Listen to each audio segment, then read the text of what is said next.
ഇന്നത്തെ ഈ Christmas new year ആഘോഷ പരിപാടിയുടെ അധ്യക്ഷൻ ബഹുമാനപ്പെട്ട ജോജി കെ ജോയ് അച്ഛൻ, ബസലിയിൽ റമ്പാച്ചൻ, മറ്റ് ബഹുമാനപ്പെട്ട വൈദികരെ, വേദിയിലും സദസ്സിലും ഇരിക്കുന്ന പ്രിയപ്പെട്ടവരെ, വളരെ സന്തോഷമുണ്ട് ഇവിടെ ഇങ്ങനെ വന്ന ഈ ക്രിസ്മസ് ന്യൂ ഇയർ ആഘോഷത്തിൽ പങ്കെടുക്കാനും അതിൻ്റെ ഉദ്ഘാടകയാകാൻ സാധിച്ചതും.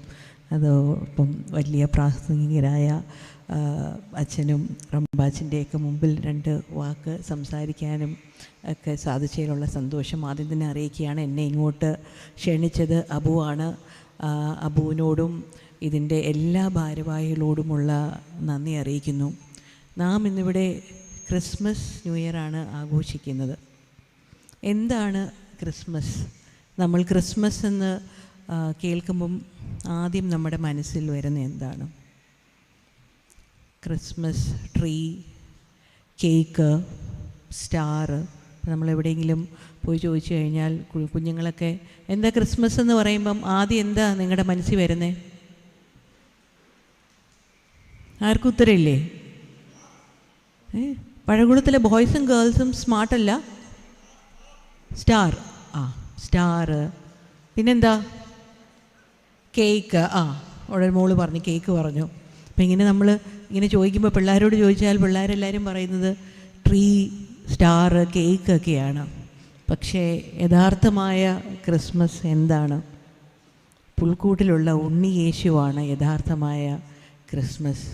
നാം ഇപ്പം എവിടെ പോയി ഇന്നത്തെ ഒരു സാഹചര്യത്തിൽ ആരോട് ചോദിച്ചാലും ക്രിസ്മസ് എന്ന് പറയുന്നത് ഇതാണ് ഉത്തരം ലഭിക്കുന്നത്. പക്ഷേ പുൽക്കൂട്ടിൽ കിടക്കുന്ന ഉണ്ണി യേശുവിനെ എല്ലാവരും മറക്കുന്നു. അത് കുഞ്ഞുങ്ങൾക്ക് പകർന്നു കൊടുക്കാൻ നാം തന്നെ മറക്കുകയാണ്. പുൽക്കൂട്ടിലുള്ള ഉണ്ണി യേശുവില്ലെങ്കിൽ ക്രിസ്മസ് ഒന്നുമല്ല. 1000 സ്റ്റാറുകൾ നാം തൂക്കിയാലും പുൽക്കൂട്ടിലുള്ള ഉണ്ണി യേശുവിനെ മറന്നു കഴിഞ്ഞാൽ ക്രിസ്മസ് നമുക്കൊന്നും അല്ലാതായി തീരുകയാണ്. അവിടെയാണ് ആ പുൽക്കൂട്ടിലെ ഉണ്ണി യേശുവാണ് നമുക്ക് എല്ലാം തരുന്നതും ആ നന്മയാണ് നമുക്ക് സമൂഹത്തിന് പകർന്നു കൊടുക്കാൻ സാധിക്കുന്നതും. അതുപോലെ തന്നെ ഈ ജനത്തിനുണ്ടാകാനുള്ള മഹാസന്തോഷം ഞാൻ നിങ്ങളെ അറിയിക്കുന്നു. ക്രിസ്തു ജനിച്ചതിനെപ്പറ്റി ദൂതൻ പറഞ്ഞ വാക്യമാണ്. ഈ ജനത്തിന് ഉണ്ടാകാനുള്ള മഹാസന്തോഷം നിങ്ങളെ ഞാൻ അറിയിക്കുന്നു. ഈ സന്തോഷത്തെപ്പറ്റി ആദ്യം കേട്ടതാരാണ്? ആട്ടിടരെയാണ്. ഈ മഹാസന്തോഷത്തിന് 3 ക്യാരക്ടറിസ്റ്റിക്സ് ഉണ്ട്. അതിനെപ്പറ്റി ഞാൻ പെട്ടെന്നൊന്ന് ടച്ച് ചെയ്യാനാണ് ആഗ്രഹിക്കുന്നത്. ഈ ക്രിസ്തു ജനിച്ചപ്പോൾ ദൂതൻ വന്നറിയിച്ച മഹാസന്തോഷം, ആ മഹാസന്തോഷത്തിന് 3 ക്യാരക്ടറിസ്റ്റിക്സ്. ഒന്ന്, അത് സർവ്വജനത്തിനും ഉണ്ടാകാനുള്ള മഹാസന്തോഷം. 2, അത് ത്യാഗത്തിൻ്റെ മഹാസന്തോഷം. 3, അത് തൃപ്തിയുടെ മഹാസന്തോഷം. അതിനെപ്പറ്റി ഞാൻ പെട്ടെന്നൊന്ന് പറയാം. ദൂതൻ വന്ന് പറഞ്ഞു ഈ സർവ്വജനത്തിനും ഉണ്ടാകാനുള്ള മഹാസന്തോഷം. അത് പക്ഷേ കേട്ടത് ആട്ടിടയർ മാത്രമേ അത് കേട്ടുള്ളൂ. അതെന്തുകൊണ്ടായിരിക്കാം? ആട്ടിടയന്മാർ സാധാരണക്കാരായിരുന്നു. അവർക്ക് ഒരുപാട് പ്രൗഢിയും ബാഹ്യമായ ഒരുപാട് ലക്ഷറിയും ഒന്നുമില്ലായിരുന്നു. ഇന്ന് നാം ആഗ്രഹിക്കുന്നത്, നാം ഉണ്ടാക്കാൻ ശ്രമിക്കുന്നതുമായ, നമ്മൾ നമ്മുടെ കുഞ്ഞുങ്ങൾക്ക് കൊടുക്കാൻ ശ്രമിക്കുന്നതുമായ ഒരുപാട് ലക്ഷറിയും ഒന്നും ഇല്ലായിരുന്നു. അവർ സാധാരണക്കാർ, അവർ പുറംപോക്കിൽ കിടക്കുന്നവരായിരുന്നു. സാധാരണമായി ജീവിച്ചവർ, വാണ്ടർ ചെയ്യുന്നവരായിരുന്നു, അലഞ്ഞു തിരിഞ്ഞ് നടക്കുന്നവരായിരുന്നു. അപ്പോൾ അവർ ഒരു തുറന്ന സ്ഥലത്ത് കിടന്നപ്പോൾ മുകളിലെ ആകാശമാണ് കാണുന്നത്. ദൂതനെ കണ്ടു, ദൂതൻ്റെ മെസ്സേജ് കേട്ടു. പക്ഷേ ബാക്കി നമ്മളെപ്പോലുള്ളവരോ നല്ല ലക്ഷറിയിൽ, എല്ലാ സുഖസൗകര്യത്തിലും ജീവിക്കുന്ന നാം എല്ലാവരും അടച്ചു കെട്ടിയ വീട്ടിൽ ഏറ്റവും സേഫായിട്ട് നാം ഉറങ്ങുകയായിരുന്നു. അതുകൊണ്ട് തന്നെ ആ ദൂതനെ കാണാനും ആ മെസ്സേജ് കേൾക്കാനും സാധിച്ചില്ല. അപ്പം അവിടെ ആ ആട്ടിടയന്മാർക്കുണ്ടായ ആ മഹാസന്തോഷം, അതുകൊണ്ടാണ് സർവ്വജനത്തിനും ഉണ്ടായുള്ള മഹാസന്തോഷം ആട്ടിടയന്മാർ കേട്ടത്. അതെന്തുകൊണ്ട്? അവരുടെ ത്യാഗം, ആ ത്യാഗത്തിൻ്റെ ഒരു അനുഭവം ഉണ്ടായിരുന്നത് കൊണ്ടാണ് ആട്ടിടയന്മാർക്കത് ലഭിക്കാൻ സാധിച്ചത്. നമുക്കിവിടെ ത്യാഗത്തെപ്പറ്റി നോക്കുകയാണെങ്കിൽ നമുക്ക് 4 ത്യാഗം ഈ മഹാസന്തോഷത്തിലുള്ളതായിട്ട് മനസ്സിലാക്കാൻ പറ്റും. കർത്താവ് ജനിച്ചു, ഈ മഹാസന്തോഷം നമുക്ക് ലഭിച്ചു. പക്ഷേ ആ മഹാസന്തോഷം ലഭിക്കാൻ വേണ്ടി 4 ത്യാഗങ്ങൾ സഹിക്കേണ്ടി വന്നു. ആദ്യമായി നാം നോക്കുകയാണെങ്കിൽ ക്രിസ്തുവിൻ്റെ മാതാവും പിതാവും, ജോസഫും മാതാവും, അവരുടെ കല്യാണമൊക്കെ ഉറപ്പിച്ചു കഴിഞ്ഞപ്പോഴാണ് അറിയുന്നത് കന്യക ഗർഭിണിയാണെന്ന്. എന്തോ ഒരു വലിയ അപമാനം. ഇന്നത്തെ കാലഘട്ടമൊന്നുമല്ല, ആ വ്യവസ്ഥിതിയിൽ അവരെ ഉപേക്ഷിച്ച് കളയാനുമുള്ള ഒരു കാലഘട്ടമാണ്. പക്ഷേ ജോസഫ് ചെയ്തത് മാതാവിനെ ചേർത്ത് പിടിക്കുന്നതാണ് നമുക്ക് കാണുന്നത്. വലിയൊരു അപമാനത്തിൻ്റെ ത്യാഗം നമുക്കവിടെ കാണാൻ സാധിക്കും. അങ്ങനെ അവർ വിവാഹിതരാകുന്നു. അങ്ങനെ ഇരിക്കുമ്പോഴാണ് സീസർ രാജാവ് ഒരു വിജ്ഞാപനം പുറപ്പെടുവിക്കുന്നത്. നിങ്ങളെല്ലാവരും പേർ വിളി ചേർക്കണം. നമ്മളിപ്പം SAR രജിസ്ട്രേഷൻ ചെയ്യുന്നില്ലേ, അതുപോലെ രജിസ്ട്രേഷൻ ചെയ്യണം. എല്ലാവരും നസ്രത്തിൽ നിന്ന് യെരുസലേമിൽ പോയി രജിസ്റ്റർ ചെയ്യണം. ഇവർക്ക് ഗർഭിണിയായ മാതാവിനെയും കൊണ്ട് 70 മൈലോളം കഴുതപ്പുറത്ത് പോകുന്ന ഒരവസ്ഥയുണ്ടാകുന്നു. അടുത്ത ത്യാഗം നമുക്ക് ലഭിക്കാനുള്ള ആ മഹാസന്തോഷം, ക്രിസ്തു എന്ന മഹാസന്തോഷത്തിന് മുണ്ടുണ്ടായ അടുത്ത മഹാത്യാഗം, മാതാവും പിതാവും 70 മൈലോളം കഴുതപ്പുറത്ത് പോകേണ്ടി വരുന്നു. അങ്ങനെ അവർ യെരുസലേമിലെത്തുമ്പോൾ മാതാവിന് പ്രസവവേദന വരുന്നു. നോക്കുമ്പം പ്രസവിക്കാൻ ഇടമില്ല. ഒരുപാട് വാതിലുകൾ അവർ കൊട്ടുന്നു. എല്ലാ വാതിലുകളും തുറക്കും, പക്ഷേ അതുപോലെ അടയ്ക്കുകയാണ്. അവർക്ക് ഒരു സഹായവും ലഭിക്കുന്നില്ല. അവസാനം ലോകത്തിൻ്റെ രക്ഷിതാവ്, ഏറ്റവും വലിയ കൊട്ടാരത്തിൽ ജനിക്കേണ്ട രാജാവ് ജനിച്ചത് പുൽത്തൊട്ടിലിൽ.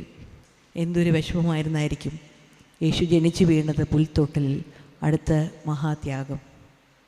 അവിടെയും ത്യാഗത്തിൻ്റെ അനുഭവം നമുക്ക് കാണാൻ സാധിക്കും. അവിടെ തീരുന്നുണ്ടോ? കുഞ്ഞ് ജനിച്ചു കഴിഞ്ഞ് ജോസഫും മേരിയും അറിയുന്നു, രാജാവ് ഉത്തരവിട്ടിരിക്കുകയാണ് കുഞ്ഞുങ്ങളെ എല്ലാം കൊല്ലാൻ. ഒരുപാട് കുഞ്ഞുങ്ങളെ ഇങ്ങനെ നിരത്തി കൊന്നുകൊണ്ടിരിക്കുകയാണ്. അവരുടെ കുഞ്ഞിനെ രക്ഷിക്കാൻ വേണ്ടി അവർക്ക് തിരിച്ച് പലായനം ചെയ്യേണ്ടി വരുന്നു. അടുത്ത ത്യാഗം. നമുക്ക് ഇവിടെ കാണാൻ സാധിക്കുന്ന എന്താണ്? ലോകത്തിൻ്റെ രക്ഷിതാവ്, ലോകത്തിൻ്റെ മഹാസന്തോഷം നമുക്ക് തരാൻ വേണ്ടി ആ മാതാവും പിതാവും അനുഭവിച്ച ത്യാഗങ്ങൾ, ആ ത്യാഗത്തിൻ്റെ റിസൾട്ടാണ് നമുക്ക് ക്രിസ്തുവായിട്ട് നമുക്കിവിടെ കിട്ടിയിരിക്കുന്നത്. നമ്മുടെ ജീവിതത്തിൽ, ഓരോരുത്തരുടെ ജീവിതത്തിൽ നോക്കിയാലും, നിങ്ങൾ ഈ 2025 എൻഡിലെത്തി, നിങ്ങൾക്ക് തിരിച്ച് നോക്കാം. നമ്മുടെ ഓരോരുത്തരുടെ ജീവിതത്തിൽ നോക്കിയാലും ഒരുപാട് ഇതുപോലത്തെ ത്യാഗങ്ങൾ കാണും. ആ ത്യാഗങ്ങൾ സഹിക്കുമ്പോൾ അതിൻ്റെ ഒടുവിൽ ഇതുപോലൊരു മഹാസന്തോഷം ഉണ്ട് എന്നുള്ളൊരു പ്രതീക്ഷയോടെ നമുക്ക് ജീവിക്കാൻ സാധിക്കണം. ഡയമണ്ട് അതിൻ്റെ മാറ്റ് ഉരച്ച് കൂട്ടുന്നത് പോലെ നമുക്ക് ഇങ്ങനത്തെ പ്രശ്നങ്ങൾ വരുമ്പോൾ ആ പ്രശ്നങ്ങളെ നേരിട്ട് നമ്മുടെ തന്നെ മാറ്റുരച്ച് നാം പ്രത്യാശയോടെ ജീവിക്കുകയാണെങ്കിൽ അതിൻ്റെ അവസാനത്തിൽ നമുക്ക് വലിയൊരു മഹാസന്തോഷം നമ്മളെ കാത്തിരിപ്പുണ്ടായിരിക്കും. അത് ഈ 2025 നിങ്ങളൊരു തീരുമാനമായിട്ടെടുത്ത് 2026 തുടങ്ങുമ്പോൾ നമുക്ക് എന്ത് അനുഭവിക്കേണ്ടി വന്നാലും അതിൻ്റെ അവസാനത്തിൽ നമുക്കൊരു മഹാസന്തോഷമുണ്ട് എന്നൊരു പ്രത്യാശയോട് മുമ്പോട്ട് പോകാൻ സാധിക്കണം. അതുപോലെ തന്നെ ഈ നേരത്തെ പറഞ്ഞ ഈ മഹാസന്തോഷത്തിൻ്റെ മൂന്നാമത്തെ പ്രത്യേകത എന്ന് പറഞ്ഞാൽ ഉള്ളത് കൊണ്ട് തൃപ്തിപ്പെടുന്ന സന്തോഷം. നേരത്തെ പറഞ്ഞു, യോസഫും മാതാവും അവർ ചെന്ന് പുൽക്കൂട്ടിലാണ് യേശു കുഞ്ഞുവിനെ കിടത്തിയത്. ലോകത്തിൻ്റെ രക്ഷിതാവ്, വലിയ കൊട്ടാരത്തിൽ ജനിച്ച് വീഴേണ്ട രാജാവാണ്.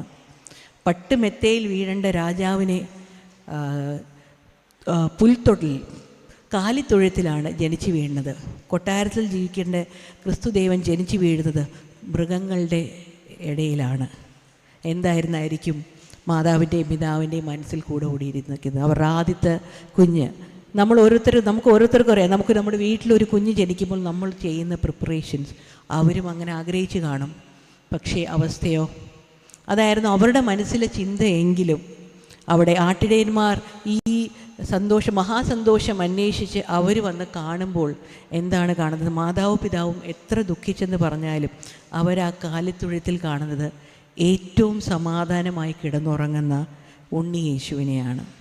എനിക്കിത് മതി എന്ന് ലോകത്തിന് മുമ്പിൽ വലിയൊരു സന്ദേശമാണ് ക്രിസ്തു അന്ന് അവിടെ നൽകുന്നത്. നമ്മുടെ നോക്കുകയാണെങ്കിൽ ഓരോരുത്തരും നമ്മുടെ ഓരോ ആഗ്രഹങ്ങൾക്ക് നമ്മൾ തൃപ്തി വരാതെ മുമ്പോട്ട് പോയിക്കൊണ്ടിരിക്കുകയാണ്. നമുക്ക് ഒരു സൈക്കിളുള്ളൊരു വ്യക്തിയാണെങ്കിൽ അദ്ദേഹത്തിന് സ്കൂട്ടർ വേണമെന്ന് ആഗ്രഹം തോന്നും. സ്കൂട്ടറുള്ള വ്യക്തിയാണെങ്കിൽ അദ്ദേഹത്തിന് ചെറിയൊരു കാറ് വേണമെന്ന് ആഗ്രഹം തോന്നും. ആ ചെറിയ കാറ് വാങ്ങിച്ചു കഴിയുമ്പോൾ അദ്ദേഹത്തിന് വലിയ കാറ് വാങ്ങിക്കണം തോന്നും. അത് വാങ്ങിച്ചു കഴിയുമ്പോൾ ലക്ഷറി കാർ വാങ്ങിക്കണം തോന്നും. അത് കഴിയുമ്പോഴത്തേക്ക് ചിലപ്പോൾ ഫ്ലൈറ്റ് വരെ വാങ്ങിക്കണമെന്നുള്ള ആഗ്രഹം വരും. നമുക്ക് തൃപ്തി വരുന്നില്ല നമ്മുടെ ജീവിതത്തിൽ. ലൗകികമായി എത്ര ലഭിച്ചാലും നമുക്ക് തൃപ്തി വരാതെ നാം മുമ്പോട്ട് പോകുന്ന ഒരവസ്ഥയിലാണ് നാം ഉള്ളത്. പക്ഷേ ക്രിസ്തു തൻ്റെ ജനനത്തിൽ നമുക്ക് കാണിച്ചു തന്നത് എന്താ? നാം എത്രയൊക്കെ ആഗ്രഹിച്ചാലും നമുക്ക് എന്തൊക്കെ ഇത് വന്നാലും ക്രിസ്തുവിനെ നാം കാണുന്നത് പുൽത്തൊട്ടിലിൽ സമാധാനമായി കിടന്നുറങ്ങുന്ന ക്രിസ്തു യേശുവിനെയാണ് നമുക്ക് അതവിടെ കാണിക്കാൻ സാധിക്കുന്നത്.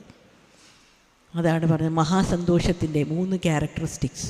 ത്യാഗത്തിൻ്റെ സന്തോഷവും ഇത് മതി എന്നുള്ള ഒരു മെസ്സേജും. ഇത് നമുക്ക് നമ്മുടെ ജീവിതത്തിൽ അപ്ലൈ ചെയ്യാൻ പറ്റുകയാണെങ്കിൽ ഒരുപാട് പ്രശ്നങ്ങൾക്ക് നമുക്ക് സൊല്യൂഷൻ ഉണ്ടാകും. അതുപോലെ ഒരു കാര്യം കൂടി അവസാനം പറയാൻ ആഗ്രഹിക്കുകയാണ്. നാം ക്രിസ്മസ് കഴിഞ്ഞ് ന്യൂ ഇയറിലേക്ക് കയറുകയാണ്. നേരത്തെ അച്ഛൻ പ്രസംഗിച്ചായിരുന്നു, നമുക്ക് ഇടമില്ലാത്തവർക്ക് ഇടം കൊടുക്കാൻ സാധിക്കണം. നമ്മുടെ ചുറ്റുവട്ടം ഇവിടുത്തെ നിങ്ങളുടെ ഈ പഴകുളം സാന്ത്വന കമ്മ്യൂണിറ്റിയെ പറ്റി സ്വാഗത പ്രസംഗത്തിൽ ഒരുപാട് അവരുടെ ആക്ടിവിറ്റീസിനെ പറ്റി പറഞ്ഞു. എനിക്ക് വളരെ വളരെ സന്തോഷം തോന്നി. നമ്മുടെ പ്രവാസികളെ പറ്റി പറഞ്ഞു. പ്രവാസികളാണ് നമ്മുടെ കേരളത്തെ തന്നെ താങ്ങി നിർത്തുന്ന വ്യക്തികൾ. അവരുടെ കോൺട്രിബ്യൂഷൻ കൊണ്ടാണ് ഞാനും നിങ്ങളും ഇന്നും എല്ലാവരും ഇവിടെ ഇരിക്കുന്ന ഓരോരുത്തരും കേരളത്തിൽ ഇത്രയും ലക്ഷറിയസ് ആയിട്ട് ജീവിക്കുന്നത്. എന്താണെന്ന് വെച്ചാൽ നമ്മുടെ നാട്ടിൽ ജീവിക്കുന്നതിൻ്റെ ഒരു സുഖം വേറൊരു നാട്ടിൽ പോയാൽ നമുക്ക് ലഭിക്കത്തില്ല. അവരുടെ അധ്വാനമാണ്, അവരുടെ ചോരയും നീരുമാണ് നാം ഇവിടെ നിന്ന് അനുഭവിച്ചു കൊണ്ടിരിക്കുന്നത്. അവരൊരുപാട് ആക്ടിവിറ്റീസ് ഇവിടെയുള്ള ആളുകൾ ചേർന്ന് ചെയ്യുന്നു എന്ന് മനസ്സിലാക്കുന്നു. ആ ചെയ്യുന്ന ആക്ടിവിറ്റീസ് തന്നെ നമുക്ക് ഇടം ലഭിക്കാത്തവർക്ക് ഇടം കൊടുക്കാൻ സാധിക്കണം. നമ്മൾ ചുറ്റുവട്ടം ഒരുപാട് പേര് കാണും, നമ്മുടെ ഒച്ചയൊന്ന് കേൾക്കാൻ ആഗ്രഹിക്കുന്ന വ്യക്തികൾ. അങ്ങനെയുള്ളവരെ നമുക്ക് കേൾക്കാൻ ഈ ക്രിസ്മസ് ന്യൂ ഇയർ സമയത്ത് സാധിക്കണം.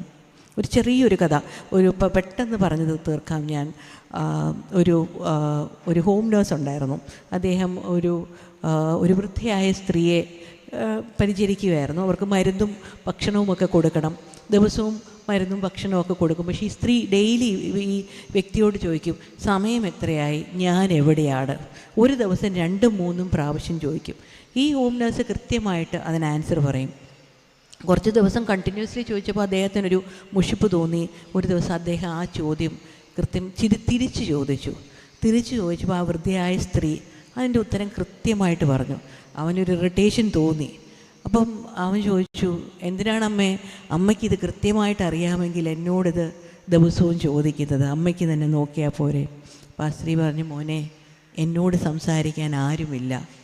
ഞാൻ എന്നെ തന്നെ മറന്നു പോവും. എൻ്റെ മക്കൾ എന്നോട് സംസാരിക്കാറില്ല, എൻ്റെ മക്കൾ എന്നെ നോക്കാൻ വരാറില്ല. അതുകൊണ്ട് ഞാൻ എന്നെ തന്നെ മറന്നു പോകാതിരിക്കാൻ വേണ്ടി നിന്നോട് സംസാരിക്കുന്നതാണ്. അവന് ഭയങ്കര റിപ്പൻറ്റൻസ് തോന്നി. അവൻ ചിന്തിച്ചു, ഞാനാകാം ഈ അമ്മയോട് ലാസ്റ്റ് സംസാരിക്കുന്ന വ്യക്തി. ഇതാണ് നമുക്ക്. അതുകൊണ്ട് തന്നെ പിന്നെ അവൻ റിപ്പൻറ്റ് ചെയ്ത് പിന്നെ അതിൽ ദിവസവും സംസാരിക്കാൻ തുടങ്ങി. നമുക്ക് ഇങ്ങനൊരു അവസ്ഥ, ഇങ്ങനെയുള്ള ചുറ്റുമുള്ള നമ്മുടെ ചുറ്റുപാട് ഒരുപാട് പേരുണ്ട്. ഇതൊരു വൃദ്ധയായ സ്ത്രീ കാര്യം പറഞ്ഞു. അപ്പം നമ്മുടെ മുമ്പിൽ കാണുന്ന ഏതൊരു വ്യക്തിയും, ഒരു കഷ്ടപ്പെടുന്ന ഏതൊരു വ്യക്തിയും നമ്മൾ അവർക്ക് ചെവി കൊടുക്കാൻ നമുക്ക് സാധിക്കണം. എന്നാൽ മാത്രമേ നമ്മുടെ ഈ ക്രിസ്മസിൻ്റെ മഹാസന്തോഷം, ആ ത്യാഗത്തിലൂടെ കിട്ടിയ ആ സന്തോഷത്തിന് വില കിട്ടണമെങ്കിൽ നാം അങ്ങനെ ചെയ്യാൻ സാധിച്ചാലേ പറ്റുള്ളൂ.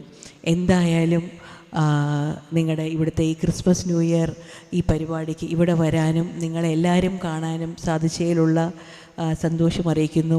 എല്ലാവർക്കും ഈ മഹാസന്തോഷം നമ്മുടെ ചുറ്റുമുള്ള ഓരോരുത്തർക്കും നാം എന്ത് നേടിയാലും, ഇന്നിവിടെ ദേവനാരായണൻ ഉണ്ടെന്ന് പറഞ്ഞു, വലിയൊരു സംഗീതത്തിൻ്റെ ഒരു മാസ്മരിക ലോകം തന്നെ ആ മകന് ഉണ്ടാക്കാൻ സാധിക്കട്ടെ എന്ന് വിഷ് ചെയ്യുന്നു. വലിയൊരു ഗായകനായിട്ട് വരട്ടെ എന്ന് വിഷ് ചെയ്യുന്നു. ഇവിടെ ഇരിക്കുന്ന കുഞ്ഞു പിള്ളേർ പലരും ഒരുപാട് വലിയ ഉയരങ്ങളിൽ എത്തുമെന്ന് എനിക്ക് ഉറപ്പാണ്. പക്ഷേ ഒരു കാര്യമുള്ളത്, ഈ പറഞ്ഞതുപോലെ നാം എവിടെ എത്തിയാലും നിങ്ങൾക്ക് ലഭിച്ച ഈ ക്രിസ്തുവിലൂടെ ജപിച്ച ക്രിസ്മസിലൂടെ കിട്ടുന്ന ആ മഹാസന്തോഷം നമ്മുടെ സമൂഹത്തിന് ഉപയോഗിക്കാൻ, തിരിച്ചു കൊടുക്കാൻ സാധിക്കുന്നില്ലെങ്കിൽ അതുകൊണ്ട് നമ്മുടെ ജീവിതത്തിന് ഒരർത്ഥവുമില്ല. ഞാനത് കണ്ടു വളർന്നത് കൊണ്ടാകാം, ഞാൻ എൻ്റെ പള്ളിയിൽ നിന്ന് അത് പഠിച്ചത് കൊണ്ടാകാം, എൻ്റെ വീട്ടിൽ നിന്ന് പഠിച്ചത് കൊണ്ടാകാം, നമുക്ക് ലഭിക്കുന്ന ഈ സന്തോഷം നമുക്ക് നമ്മുടെ ചുറ്റുവട്ടമുള്ള ഓരോ കഷ്ടപ്പെടുന്നവനും കൊടുക്കാൻ സാധിക്കുകയാണെങ്കിൽ അതായിരിക്കാം നമുക്ക് ലോകത്തിന് നൽകാൻ പറ്റുന്ന ഏറ്റവും വലിയ എക്സാമ്പിൾ. കഴിഞ്ഞ ദിവസം എന്നോട് ഒരാൾ ചോദിച്ചു, എന്താണ് നിങ്ങളുടെ ഐഡൻറ്റിറ്റി? ഞാൻ പറഞ്ഞു, എൻ്റെ ഐഡൻറ്റിറ്റി ഞാൻ തന്നെയാണ്, എൻ്റെ പ്രവർത്തനമാണ്. ഞാൻ ചെയ്യുന്ന നാം ചെയ്യുന്ന നമ്മുടെ പ്രവർത്തനം തന്നെയായിരിക്കണം നമ്മുടെ ഐഡൻറ്റിറ്റി. എൻ്റെ പേര് മറിയ ഉമ്മൻ എന്നുള്ള പേരിന് ഞാൻ ചെയ്യുന്ന കാര്യങ്ങളാണ് നമ്മുടെ ഐഡൻറ്റിറ്റി ആയിട്ട് മുമ്പോട്ട് വരേണ്ടത്. ഇവിടെ ഇരിക്കുന്ന ഓരോ കുഞ്ഞുങ്ങളെയും അങ്ങനൊരു ഐഡൻറ്റിറ്റിയിൽ നമുക്ക് വളർത്താൻ സാധിക്കുകയാണെങ്കിൽ അതിന് പള്ളിക്ക് വലിയ പങ്കുണ്ട്, കുടുംബത്തിന് വലിയ പങ്കുണ്ട്. ആ ഒരു പങ്ക് നാം നിർവഹിച്ച് മുമ്പോട്ട് കൊണ്ടുപോകാൻ സാധിക്കുകയാണെങ്കിൽ നമുക്ക് ഈ ക്രിസ്മസ് ആഘോഷിക്കുന്നതിൻ്റെ യഥാർത്ഥമായ സന്തോഷം, അതിൻ്റെ മീനിങ് നാം ലോകത്തിന് വെച്ചു കൊടുക്കുന്ന ഏറ്റവും വലിയ മാതൃകയായിരിക്കും. ഇവിടെ ഇരിക്കുന്ന ഓരോ കുഞ്ഞുങ്ങളെയും അങ്ങനെ നമുക്ക് വളർത്താൻ സാധിക്കട്ടെ എന്ന് ആശംസിച്ചുകൊണ്ട് നിങ്ങൾക്ക് എല്ലാവർക്കും ക്രിസ്മസിൻ്റെയും ഏറ്റവും ഐശ്വര്യപൂർണ്ണമായ ഒരു ന്യൂ ഇയറും ആശംസിച്ചുകൊണ്ട് നിർത്തുന്നു.